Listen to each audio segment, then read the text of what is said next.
39 kilos de plutonium ont été découverts au lieu des 8 que l'on pensait trouver dans un atelier du site nucléaire de Cadarache dans le département des Bouches-du-Rhône. Plus qu'une surprise, l'information tombe comme un pavé dans la mare. D'ailleurs, sommée de s'expliquer, la directrice de l'Agence nationale pour la gestion des déchets radioactifs sera entendue à l'Assemblée. Yann Fossurier, Marc Savino. Voici l'atelier de technologie du plutonium de Cadarache tel qu'il fonctionnait en 2004. Pendant plus de 40 ans, on a fabriqué ici du MOX, un combustible pour réacteurs nucléaires à base d'uranium et de plutonium. Cette unité est aujourd'hui fermée, ses installations en cours de démantèlement.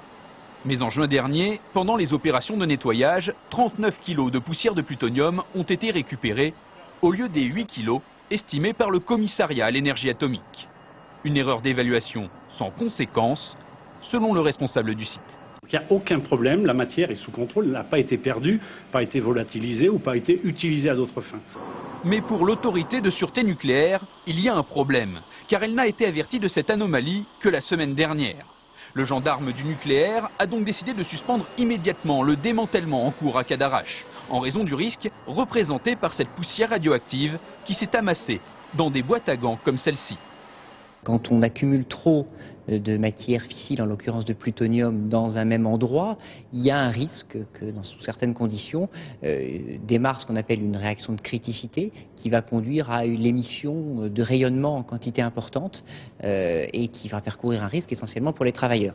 Le commissariat à l'énergie atomique, qui exploite le site de Cadarache, estime ne rien avoir à se reprocher. Il dit avoir prévenu l'autorité de sûreté nucléaire dès le mois de juin, par téléphone.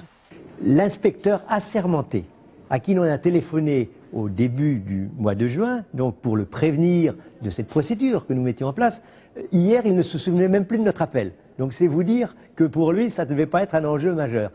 Pour les antinucléaires, cette affaire est révélatrice de graves dysfonctionnements. On est dans un écran de fumée permanent, on nous fait croire que tout ça c'est bien géré, qu'il y a du recyclage, etc. En fait tout cela c'est, comme on dirait, c'est pipeau.